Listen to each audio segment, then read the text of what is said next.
விவசாய குடும்ப பின்னணி, டீக்கடை உரிமையாளர் என்ற நிலையில் இருந்து தேனி மாவட்ட அதிமுகவில் சாதாரண கட்சி உறுப்பினராக இருந்தவர் ஓ பன்னீர்செல்வம் பின்னர் படிப்படியாக வளர்ந்து பெரியகுளம் நகராட்சி தலைவர், எம்எல்ஏ, அமைச்சர், துணை முதலமைச்சர், முதலமைச்சர் என அரசியல் சதுரங்க ஆட்டத்தில் உச்சத்தை தொட்டார். கிட்டத்தட்ட 50 ஆண்டுகளாக அரசியல் களத்தில் இருக்கிறார். பொதுச் செயலாளராக ஜெயலலிதா இருக்கும் வரை அவரது சொல்லை தட்டாதவர், விசுவாசமிக்கவர் என்ற நற்பெயர் ஓ பன்னீர்செல்வத்துக்கு உண்டு.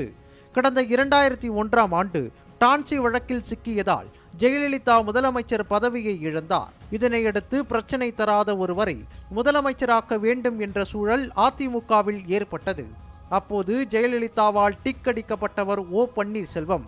அதன் பிறகு அவருக்கு ஏறுமுகம்தான். முதலமைச்சராக இருந்த காலகட்டத்தில் கூட தன்னை முதலமைச்சர் என ஓபிஎஸ் கூறிக்கொள்ள மாட்டார். சட்டப்பேரவையில் ஜெயலலிதா அமர்ந்த இடத்தில் அமரவில்லை.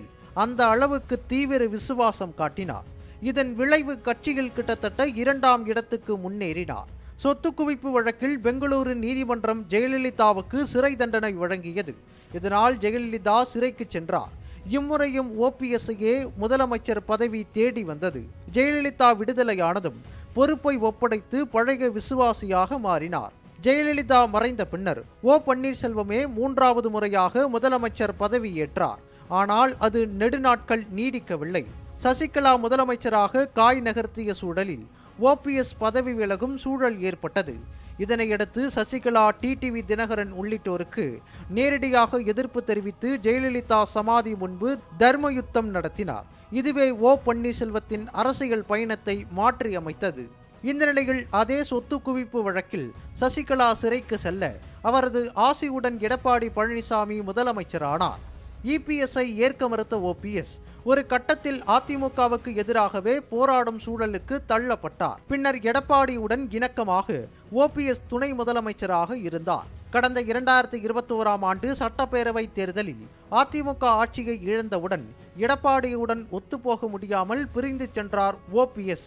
ஜெயலலிதா இருந்தவரை கட்சியில் அவருக்கு அடுத்தபடியாக முக்கிய இடத்தில் இருந்தவர் இன்றைய அரசியலில் தன்னை தக்க வைத்துக் கொள்வதற்காக போராடும் நிலைக்கு தள்ளப்பட்டுள்ளார்.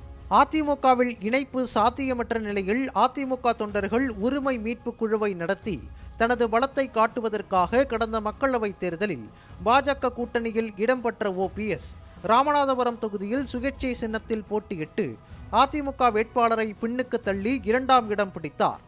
அதிமுக தொண்டர்கள் உரிமை மீட்பு குழுவை கழகமாக மாற்றியுள்ள ஓபிஎஸ் இந்த சட்டப்பேரவை தேர்தலில் தனது இருப்பை தக்க வைக்காவிட்டால் எதிர்கால அரசியல் கேள்விக்குறியாகும் என்ற நிலைக்கு தள்ளப்பட்டுள்ளார்.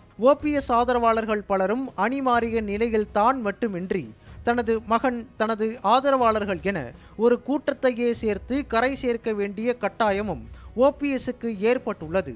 டிடிவி தினகரனும் ஓபிஎஸும் இணைந்து செயல்பட்டு வரும் நிலையில் வரவுள்ள சட்டப்பேரவை தேர்தல் ஓபிஎஸ்க்கு ரொம்பவே முக்கியம் என்ற நிலை ஏற்பட்டுள்ளது. சரியான முடிவு எடுத்து தனக்கான இடத்தை தக்க வைக்காவிட்டால் தனது அரை நூற்றாண்டு அரசியல் பயணத்திற்கு எண்டு கார்டு போடும் நிலைக்கு தள்ளப்படும் என்பதை நன்றாகவே ஓபிஎஸ் உணர்ந்துள்ளார். இதனால் எப்படியாவது தனது அரசியல் செல்வாக்கை நிரூபிக்க வேண்டிய கட்டாய நிலையில் அவரது அன்றாட அரசியல் நகர்ந்து வருகிறது.